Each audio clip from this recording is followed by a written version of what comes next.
आज की इस वीडियो में पढ़ेंगे क्लास 10वीं के केमिस्ट्री चैप्टर 2 अम्ल एवं क्षार। अम्ल एवं क्षार में आप लोग को अम्ल हम पढ़ाए थे और ये बतलाए थे कि किस में कौन सा अम्ल पाया जाता है। ठीक है, किस में कौन सा अम्ल पाया जाता है, उसके प्राकृतिक स्रोत क्या क्या है, जैसा कि आप लोग को दिखाई दे रहा होगा। इस वीडियो में हम लोग क्षारक के बारे में जानेंगे। क्षार क्या है और क्षारक क्या है और क्षारक के गुण के बारे में जानेंगे। फिर हम लोग और अच्छी बातों को जानेंगे। आप लोग अगर जिन लोगों को ये चीजें याद नहीं होगा कि एसिटिक अम्ल किसमें पाया जाता है तो याद कर लीजिएगा, क्योंकि यहाँ से प्रश्न 2 नंबर के पूछे जाते हैं हर एक बार। इस बार भी आपसे प्रश्न पूछा जाएगा।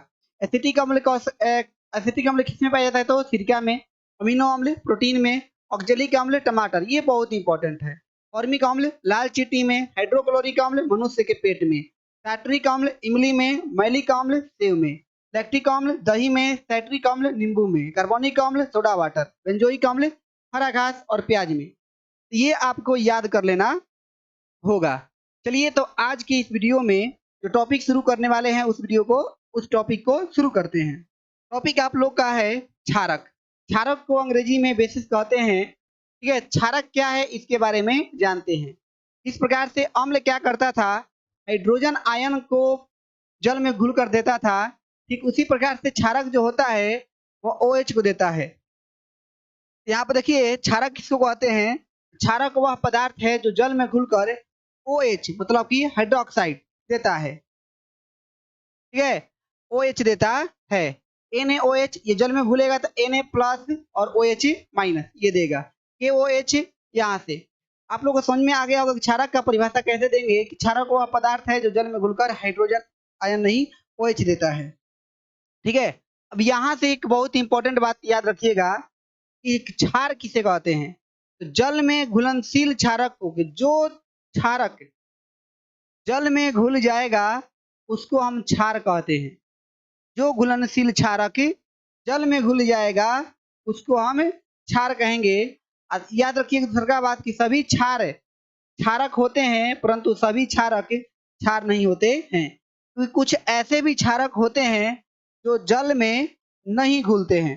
कुछ ऐसे भी क्षारक होते हैं जो जल में नहीं घुलते हैं, उन्हें हम क्षार नहीं कहेंगे। क्षार उन्हें ही कहेंगे जो जल में घुलते हैं। ठीक है, अगला देखिए, जल में विलय के आधार पर क्षारक 2 प्रकार के होता है। जल में विलय के आधार पर क्षारक कितने प्रकार के होते हैं तो 2 प्रकार का होता है। एक को कहते हैं प्रबल क्षारक, दूसरे को कहते हैं दुर्बल क्षारक। हम प्रबल अम्ल और दुर्बल अम्ल के बारे में बतलाए हैं। ठीक उसी प्रकार से यहाँ पर भी प्रबल क्षारक और दुर्बल क्षारक होता है। प्रबल क्षारक किसको कहते हैं, ऐसे क्षारक जो जल में पूर्ण रूप से घुले होते हैं और अधिक मात्रा में OH उत्पन्न करते हैं, उसे प्रबल क्षारक कहते हैं। जैसे NaOH और KOOH ये दोनों प्रबल क्षारक के एग्जाम्पल हैं। और ये इसी पे हमेशा इनमें से कौन प्रबल क्षारक है तो याद रखिएगा। ऑब्जेक्टिव आप लोग को हम कराएंगे बहुत जल्द ही।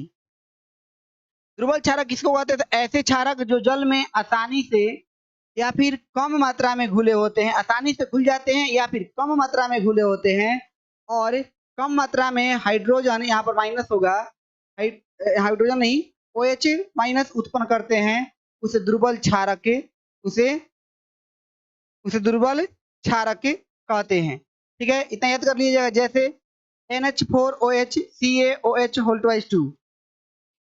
अगला याद रखिएगा क्षारक का गुण। क्षारक का गुण properties of basis, properties of basis. ठीक है, आगे देखिए क्षार का गुण निम्नलिखित है।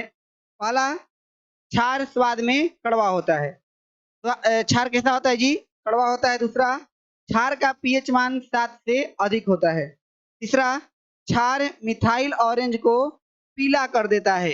क्षार मिथाइल ऑरेंज को पीला कर देता है। और चौथा है यह लाल लिटमस पत्र को नीला कर देता है। पांचवा है यह मिट्टी की क्षारीयता हटाने के लिए जिप्सम का प्रयोग किया जाता है। मिट्टी की क्षारीयता को घटाने के लिए जिप्सम का प्रयोग किया जाता है। ठीक है, तो क्षार का उपयोग इन सब में चीजों में किया जाता है, या फिर गुण है क्षार का। ठीक है, क्षार कैसा होता है? क्षार जो होता है स्वाद में कड़वा होता है, क्षार का पीएच मान 7 से अधिक होता है, क्षार मिथाइल ऑरेंज को पीला कर देता है या लाल लिटमस पत्र को नीला कर देता है, मिट्टी की क्षारीयता घटाने के लिए जिप्सम का प्रयोग किया जाता है। इतना समझ में आ गया आप लोग को? अब आप लोग को जाना है अम्ल एवं क्षार धातु से कैसे विक्रिया करते हैं, क्योंकि अगले वीडियो में जानेंगे। ठीक है, चलिए इस वीडियो में इतना ही।